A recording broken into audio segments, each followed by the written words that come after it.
Hello everyone, welcome to ITLS Academy. Our lecture is DNA replication. जो ये replication का part है एक इंट्रोडक्टरी पार्ट है जिसमें हम देखेंगे कि रेप्लिकेशन की प्रोसेस को कैसे कैरी किया जा रहा है, रेप्लिकेशन की प्रोसेस क्या होती है एंड कैसे कैरी कर रहे हैं रेप्लिकेशन की प्रोसेस को। एक ब्रीफ ओवरव्यू देंगे, हम इंट्रोडक्शन देखेंगे डीएनए के रेप्लिकेशन का। तो चलिए स्टार्ट करते हैं हम डीएनए के रेप्लिकेशन से। बहुत सारी चीज़ें जो बेसिक्स हैं वो पहले ही हम लोगों ने क्लियर कर लिए हैं अपने प्रीवियस वीडियोस में। अगर आपने वो वीडियोस नहीं देखे हैं तो आप देख सकते हैं, यही मॉलिक्यूलर बायोलॉजी की प्लेलिस्ट में सारे वीडियोस पड़े हुए हैं। चलिए अब स्टार्ट करते हैं हम डीएनए के रेप्लिकेशन से। Introduction.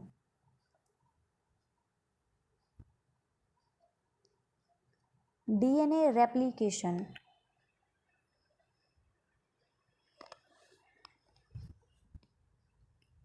This is a complex process that takes place during cell division, that is interphase और S phase। जो सेल डिवीज़न की प्रोसेस होती है हम पढ़ते हैं प्रोफेज, मेटाफेज, एनाफेज, टीलोफेज और फाइनली जब सेल्स डिवाइड हो जाती है उसके बाद जाती हैं इंटरफेज में। इंटरफेज में ये दोबारा से प्रिपरेशन करती हैं डिवाइड होने की। इंटरफेज में भी हमने पढ़ा है G1, S, G2 और उसके बाद में आता है M फेज। तो ये फेजेस हमने पढ़ी हैं। तो जो डीएनए का रेप्लिकेशन होता है वो इंटरफेज की S फेज में होता है। डीएनए की सिंथेसिस S फेज को सिंथेसिस फेज ही कहा जाता है और S फेज में ही डीएनए का रेप्लिकेशन होता है। Whereby DNA makes copies, that is duplicates, before the cell divides through mitosis and meiosis। जो एक सेल है ये डिवाइड करके जब दो सेल्स बनाती है तो ये होता है कि जो भी जेनेटिक मटेरियल इसका है वो सेम जेनेटिक मटेरियल इन सेल्स को भी मिलना चाहिए।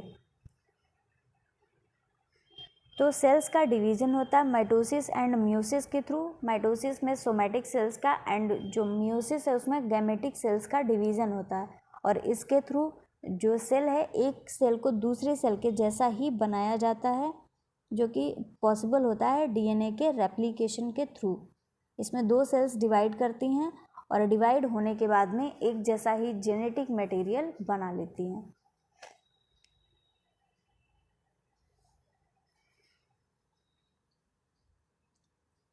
DNA replication is a semi conservative process. DNA का रेप्लिकेशन सेमी कंजर्वेटिव होता है नेचर में। इसका मतलब है कि एक स्ट्रैंड डीएनए का कंजर्व रहता है और एक नया स्ट्रैंड फॉर्म होता है। ये होता है semi conservative process. Where a parental strand that is template, जो टेम्पलेट स्ट्रैंड की तरह वर्क करेगा सिंथेसिस के लिए वो होता है पेरेंटल स्ट्रैंड। टेम्पलेट क्या होता है कि जैसे हमारा ये डबल स्टैंडर्ड डीएनए है, रेप्लिकेशन के टाइम पे ये जो स्ट्रैंड एक इधर हो गया अलग, एक इधर अलग हो गया, तो जो नया स्ट्रैंड सिंथेसाइज करेगा अगर ये 5 प्राइम टू 3 प्राइम है और ये 3 प्राइम टू 5 प्राइम है तो नया डीएनए का स्ट्रैंड बनेगा 5 प्राइम टू 3 प्राइम। ये जो सिंथेसिस हो रही है तो ये जो पहले स्ट्रैंड है इसके बेसिस पे सिंथेसिस हो रही है, तो इस स्ट्रैंड को टेम्पलेट स्ट्रैंड बोला जाता है और जो नया सिंथेसाइज होता है ये न्यू स्ट्रैंड होता है।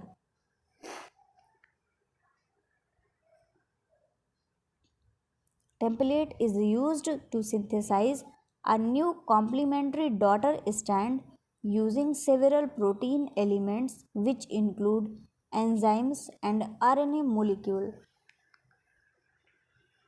हम ये तो बोल देते हैं कि डीएनए का रेप्लिकेशन हो रहा है, डीएनए अपनी कॉपी बना रहा है, लेकिन हमको ये नहीं पता होता है कि डीएनए का रेप्लिकेशन है वो बहुत ही कॉम्प्लेक्स प्रोसेस है। सिर्फ इसमें डीएनए का ही रोल नहीं होता है कि अगर डीएनए का रेप्लिकेशन हो रहा है तो डीएनए का यूज़ हुआ और रेप्लिकेशन हो गया, नहीं, इसमें बहुत से प्रोटीन्स, बहुत से एंजाइम्स, आरएनए सारे मिल जाते हैं। सारी चीज़ें मिलके एक डीएनए को रेप्लिकेट करवाने में हेल्प करते हैं। और प्रोटीन, आरएनए, एंजाइम्स सारे मिलकर डीएनए का रेप्लिकेशन करवाते हैं। तो ये चीज़ यहाँ पे याद रखने वाली है कि कभी भी डीएनए के रेप्लिकेशन में सिर्फ डीएनए नहीं होता, डीएनए के अलावा प्रोटीन, आरएनए एंड एंजाइम्स बहुत चीज़ें प्रेजेंट होती हैं।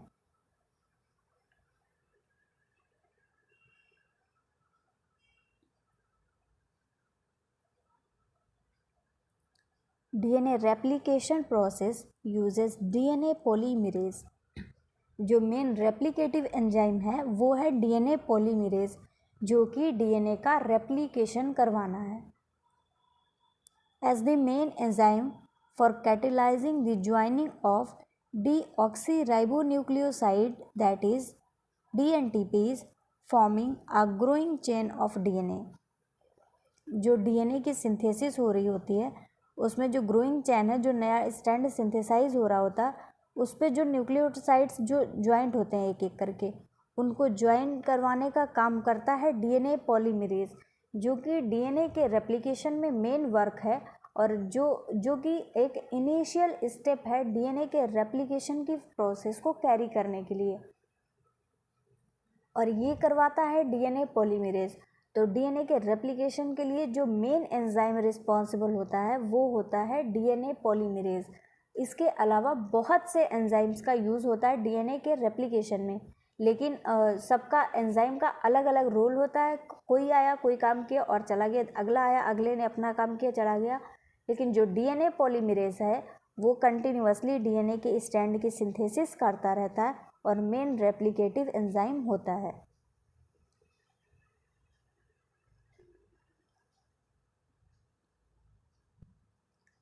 New synthesis requires the 4-deoxynucleosides triphosphate, that is DGDP, DCTP, DATP and DTTP। ये डीऑक्सीन्यूक्लियोसाइड ट्राइफॉस्फेट होते हैं, इनको हम DNTPs बोलते हैं। इन DNTPs को ही ज्वाइन करवाता है डीएनए पॉलीमरेज और सिंथेसिस करवाता है डीएनए के स्ट्रैंड्स की। Other proteins are also involve for initiation of the process.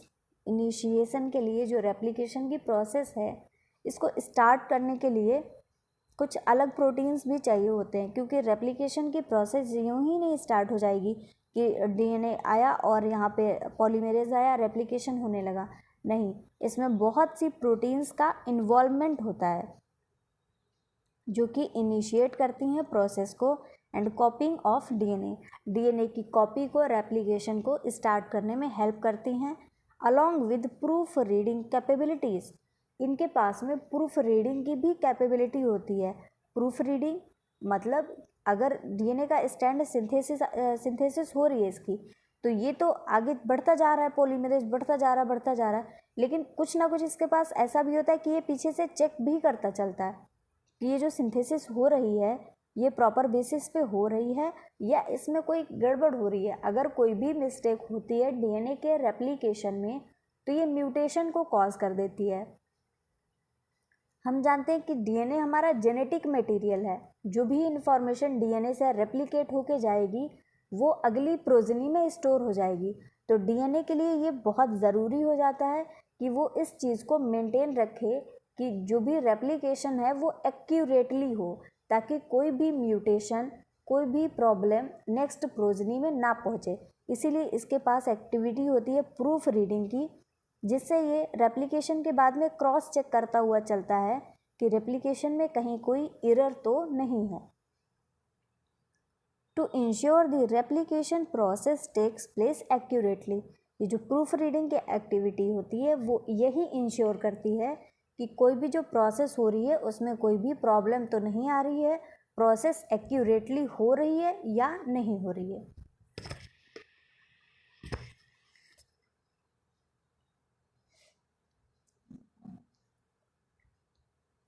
The chemistry of DNA synthesis requires that the new chain grows by extending the 3' end of the primer।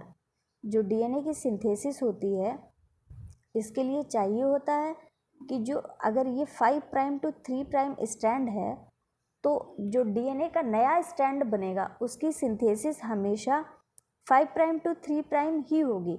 तो वो क्या करेगा, इसने इस स्ट्रैंड को लिया, टेम्पलेट स्ट्रैंड की तरह वर्क किया इसने। जब इसका ये 3 प्राइम स्ट्रैंड है तो ये इसके यहाँ से स्टार्ट करेगा। तो जब सिंथेसिस इधर से इधर चलेगी तो ये डायरेक्शन होगी 5 प्राइम टू 3 प्राइम। इसीलिए हमेशा डीएनए की जो सिंथेसिस होती है वो 5 प्राइम टू 3 प्राइम डायरेक्शन में होती है। अब यहाँ पे क्या कहा गया है कि chain grows by extending the 3 prime end of the primer.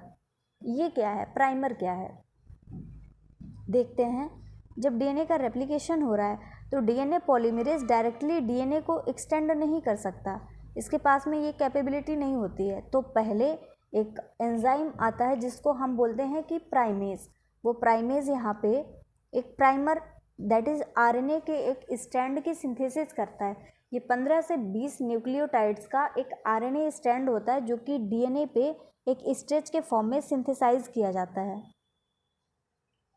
अब इस स्ट्रेच से आके डीएनए पॉलीमरेज बाइंड करेगा और फिर वो डीएनए की सिंथेसिस को आगे करवाएगा। तो यही कहा जा रहा है कि जो चेन है वो 3 prime end of the primer को लेके ग्रो करता है। जैसे अगर हमारा ये 5 प्राइम टू 3 प्राइम डीएनए है तो यहाँ से यहाँ अगर सिंथेसिस हो गया प्राइमर का तो प्राइमर की भी डायरेक्शन हो गई 5 प्राइम टू 3 प्राइम। तो इसके 3 प्राइम एंड को लेगा डीएनए पॉलीमरेज और फिर सिंथेसिस करवाएगी डीएनए की। तो यही कहा गया है कि 3 प्राइम एंड को एक्सटेंड किया जाता है प्राइमर के for this replication of DNA. Therefore, DNA replication is a process that produces identical helices of DNA from a single strand of DNA molecule. DNA का रेप्लिकेशन एक ऐसा प्रोसेस है जो डीएनए होते हैं आइडेंटिकल स्ट्रैंड से single strand बनाती है डीएनए के मॉलिक्यूल्स की, और एक कंजर्व हो जाता है, दूसरा नया स्ट्रैंड सिंथेसाइज करके 1 से 2 डीएनए को बना लिया जाता है।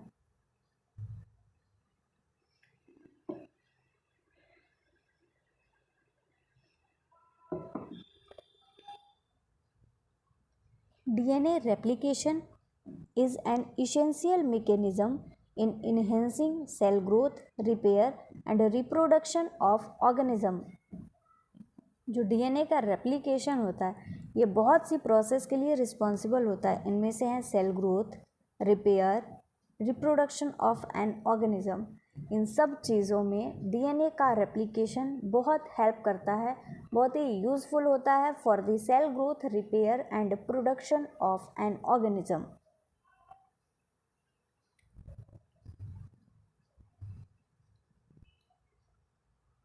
General features of DNA replication. जो डीएनए के रेप्लिकेशन की प्रोसेस हो रही है उसके फीचर्स क्या होते हैं, चलिए देखते हैं। DNA replication is semi conservative. बहुत देर से हम ये पढ़ते आ रहे हैं, प्रीवियस लेक्चर में भी हमने डिस्कस किया कि क्या होता है सेमी कंजर्वेटिव। इसका डीएनए का एक स्ट्रैंड कंजर्व रहेगा और दूसरा नया स्ट्रैंड फॉर्म होगा, ये होता है semi conservative. Next is it is bidirectional process. Bidirectional मतलब डीएनए की सिंथेसिस दोनों ही 5 prime to 3 prime and 3 prime to 5 prime दोनों ही डायरेक्शन में होगी। कैसे होती है कि अगर ये डीएनए है, ये 5 प्राइम टू 3 प्राइम है और ये 3 प्राइम टू 5 प्राइम है, तो एक strand 5 prime to 3 prime synthesis होगा कंटिन्यूसली और दूसरा स्ट्रैंड इधर ये 5 प्राइम से 3 प्राइम, ये इसके 5 प्राइम से 3 प्राइम इधर की तरफ सिंथेसिस होगा। तो इधर भी आ रहा है, इधर भी जा रहा है। इसीलिए ये कहा जा रहा है कि जो डीएनए की रेप्लिकेशन की प्रोसेस होती है it is a by directional process. दोनों ही डायरेक्शन में प्रोसेस चलेगी।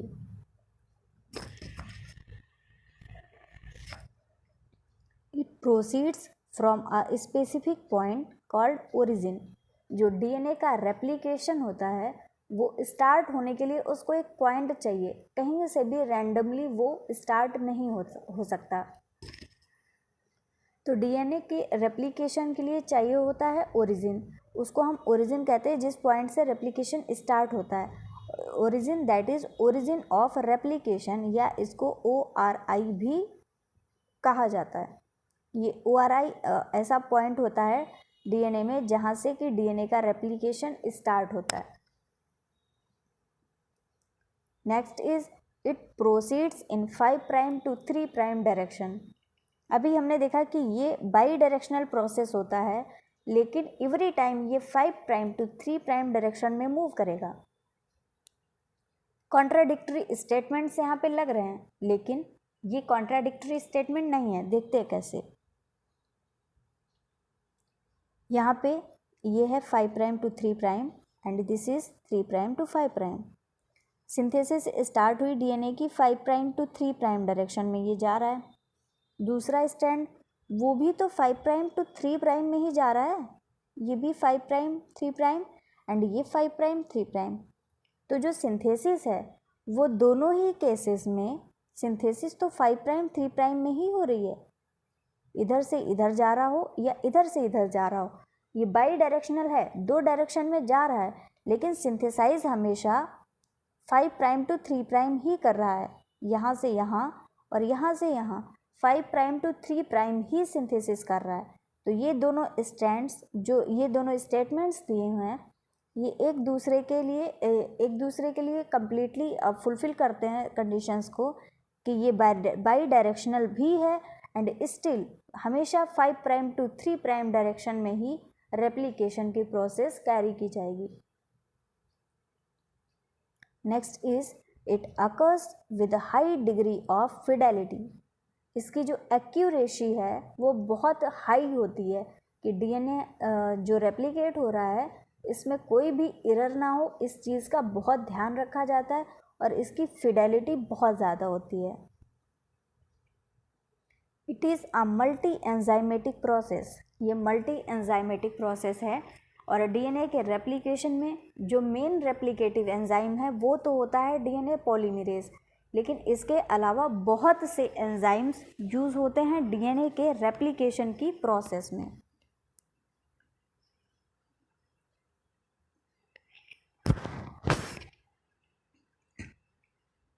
DNA replication occurs by 3 steps.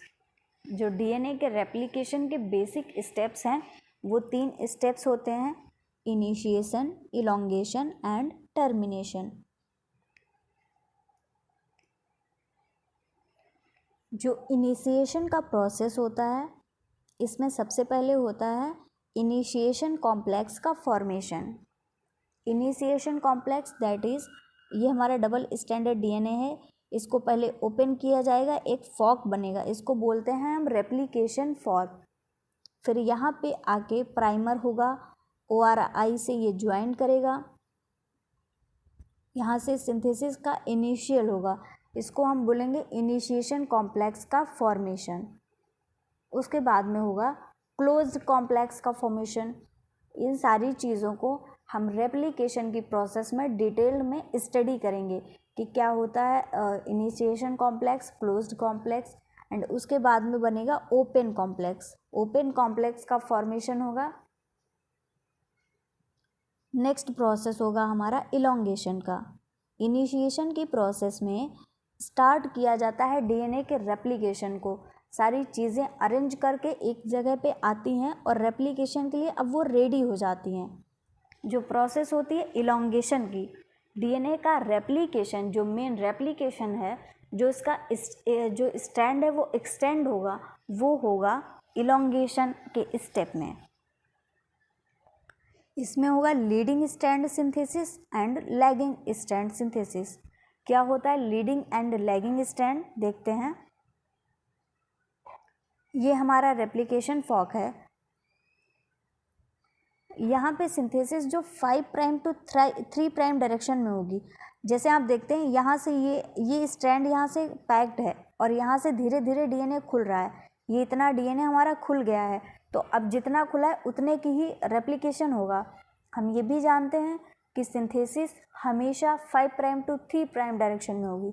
तो इस डायरेक्शन में अब आप देखते हैं इधर की तरफ ये कॉम्प्लेक्स खुलता जाएगा, रेप्लिकेशन फॉर्क है वो इधर की तरफ खुलता जाएगा। तो ये जब रेप्लिकेशन होगा तो जो ये वाला है 5 प्राइम टू 3 प्राइम, इधर वाले पॉलीमरेज को कोई भी प्रॉब्लम नहीं आएगी, वो कंटिन्यूअसली स्ट्रैंड की सिंथेसिस करेगा। यहाँ से यहाँ जैसे जैसे फॉक खुलता जाएगा वैसे वैसे रेप्लिकेशन की प्रोसेस होती जाएगी। लेकिन ये जो दूसरा वाला हमारा स्ट्रैंड है, इसके साथ में प्रोसेस ये प्रॉब्लम ये आती है कि स्ट्रैंड इधर खुल रहा है, इसको सिंथेसिस इधर करनी है। अब इसको कैसे कंपनसेट किया जाए कि सिंथेसिस भी हमको जिस तरफ से रेप्लिकेशन फॉक खुल रहा है उसके अपोजिट में सिंथेसिस भी करनी है और 5 प्राइम टू 3 प्राइम डायरेक्शन में भी करनी है। तो इसको कंपनसेट करने के लिए जो यहाँ पे सिंथेसिस होती है वो पैचेस में होती है कि अगर सबसे पहले इतना स्ट्रैंड खुला तो इतनी सिंथेसिस हो गई, फिर आगे खुला तो इतनी हो गई, फिर उसके बाद में खुला तो इतनी हो गई। ऐसे ऐसे करके धीरे धीरे यहाँ पे सिंथेसिस होती है कि पॉलीमरेज ने पहले ये स्टैंड बना दिया, फिर आके यहाँ पे ज्वाइन किया, यहाँ सिंथेसिस कर दिया। जहाँ जहाँ पे रेप्लिकेशन फॉक खुलता जाता है ये पॉलीमरेज पीछे की तरफ मूव करता है और फिर सिंथेसिस करवाता है। तो यही जो स्टैंड बनते हैं, एक कंटिन्यूअस है, इसको हम बोलते हैं लीडिंग स्टैंड, और जो दूसरा है ये पैचेस के फॉर्म में बन रहा है, इनको हम बोलते हैं ओकाजाकी फ्रेगमेंट्स। छोटे छोटे फ्रेगमेंट्स बनते हैं रेप्लिकेशन के लिए, इनको हम ओकाजाकी फ्रेगमेंट्स भी बोलते हैं।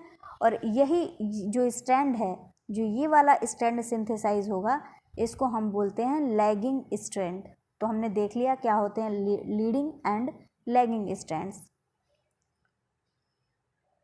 थर्ड प्रोसेस होगा टर्मिनेशन। जब इनिशिएशन हो जाएगा, इलोंगेशन हो जाएगा, डीएनए हमारा फुल्ली रेप्लिकेट हो गया है, तो उसके बाद में प्रोसेस को टर्मिनेट किया जाएगा और वो प्रोसेस होगी टर्मिनेशन की।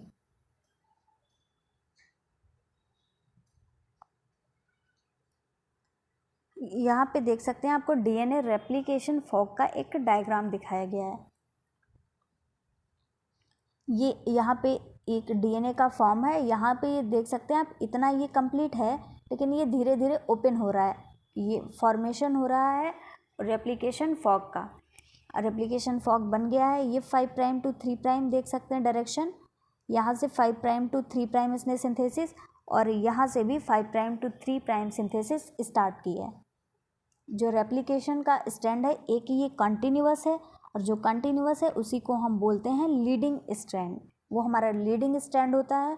और जहाँ पे सिंथेसिस डिसकंटिन्यूअस होती है, ओकाजाकी फ्रेगमेंट्स के फॉर्म में होती है, उसको हम बोलते हैं लैगिंग स्ट्रैंड। ये हमारा लैगिंग स्ट्रैंड होता है। और यहाँ भी सिंथेसिस 5 प्राइम टू 3 प्राइम ही होती है, और यहाँ पर भी दोनों ही लीडिंग एंड लैगिंग स्ट्रैंड्स में जो डीएनए की सिंथेसिस है वो 5 प्राइम टू 3 प्राइम डायरेक्शन में ही कैरी किया जाता है।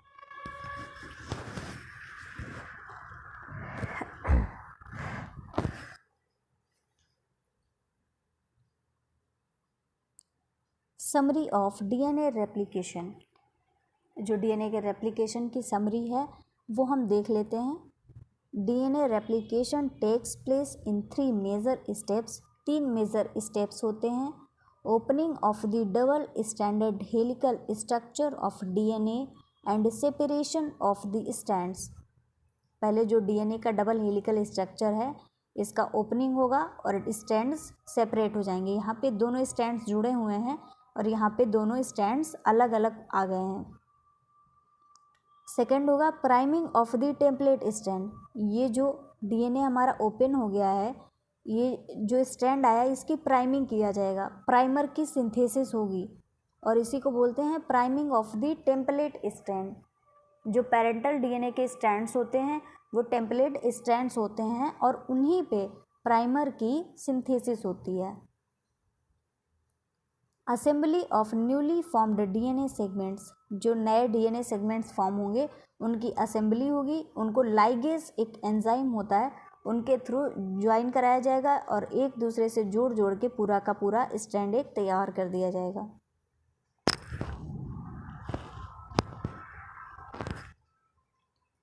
During the separation of DNA the 2 strands uncoil at a specific site known as the origin। जो ये रेप्लिकेशन की प्रोसेस हो रही है इसमें डीएनए जहाँ से ओपन होना स्टार्ट करता है उस पॉइंट को हम बोलते हैं ओरिजिन ऑफ रेप्लिकेशन और ORI। ORI वो साइट होती है जहाँ से रेप्लिकेशन फॉर्क बनना स्टार्ट होता है, उसको हम बोलते हैं origin of replication. With the involvement of several enzymes and proteins they prepare that is prime the strands for duplication. बहुत से एंजाइम्स एंड प्रोटीन यहाँ पे ज्वाइन होते हैं और हेल्प करते हैं DNA के जो डुप्लीकेशन की, जो रेप्लिकेशन की प्रोसेस है उसको परफॉर्म करने में।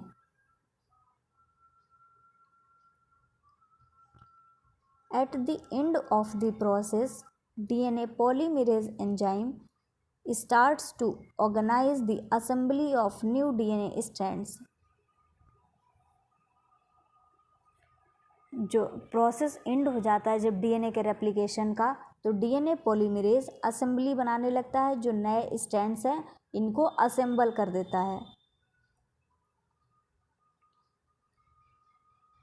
These are general steps of DNA replication.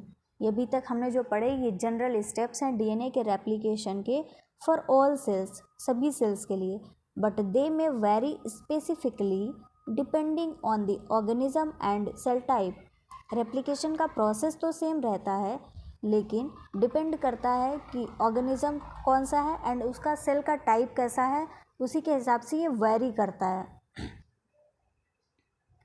Enzymes play a major role in DNA replication. जो मेन रोल होता है वो एंजाइम्स का होता है। जो बेसिक एंजाइम है रेप्लिकेशन का DNA पॉलीमरेज, वो हमने देख लिया कैसे वो वर्क करता है, और जो भी प्रोसेस है वो सारा एंजाइम्स के थ्रू ही परफॉर्म किया जाता है, because they catalyse several important stages of the entire process. बहुत सी स्टेजेस में रेप्लिकेशन कंप्लीट होता है, तो हर स्टेज में हर स्टेप पे कोई ना कोई एंजाइम की रिक्वायरमेंट होती है, और हर स्टेप पे कोई ना कोई एंजाइम आके वर्क करता है और रेप्लिकेशन की पूरी प्रोसेस को कंप्लीट करवाता है। DNA replication is one of the most essential mechanism of a cell's function, and therefore intensive research has been done to understand its process। कोई भी किसी की भी लाइफ में सबसे ज़्यादा इम्पोर्टेंट होता है उसकी सेल के फंक्शन का, जो कि रेगुलेट करता है DNA का रेप्लिकेशन। DNA ही सारी प्रोसेसेस को रेगुलेट करता है, तो अगर DNA का रेप्लिकेशन एक्यूरेटली नहीं होगा तो बहुत सारी प्रोसेसेस गड़बड़ा जाएंगी, सारी प्रोसेस लगभग एक तरीके से लाइफ ख़त्म हो जाएगी अगर DNA रेप्लिकेट ना हुआ। तो बहुत ही इम्पॉर्टेंट मोस्ट इसेंशियल मैकेनिज़्म है ये, और इस पे सबसे ज़्यादा रिसर्च भी अभी तक किया गया है इसको समझने के लिए।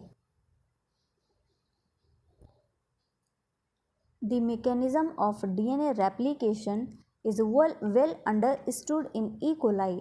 E. coli में बहुत अच्छे से इसके रेप्लिकेशन के प्रोसेस को देखा गया, which is also similar to that of eukaryotic cells।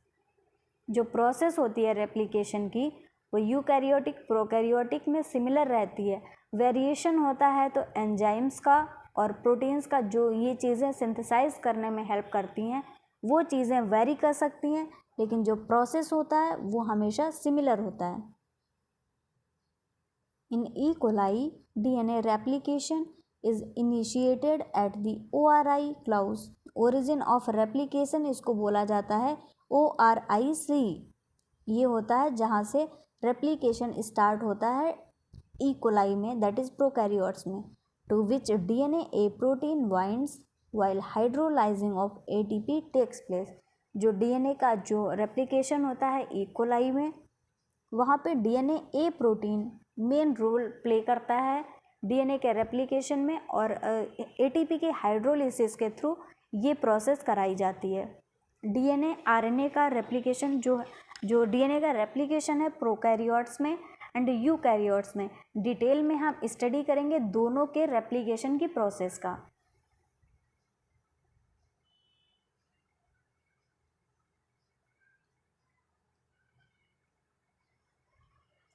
So thank you very much guys for watching this session.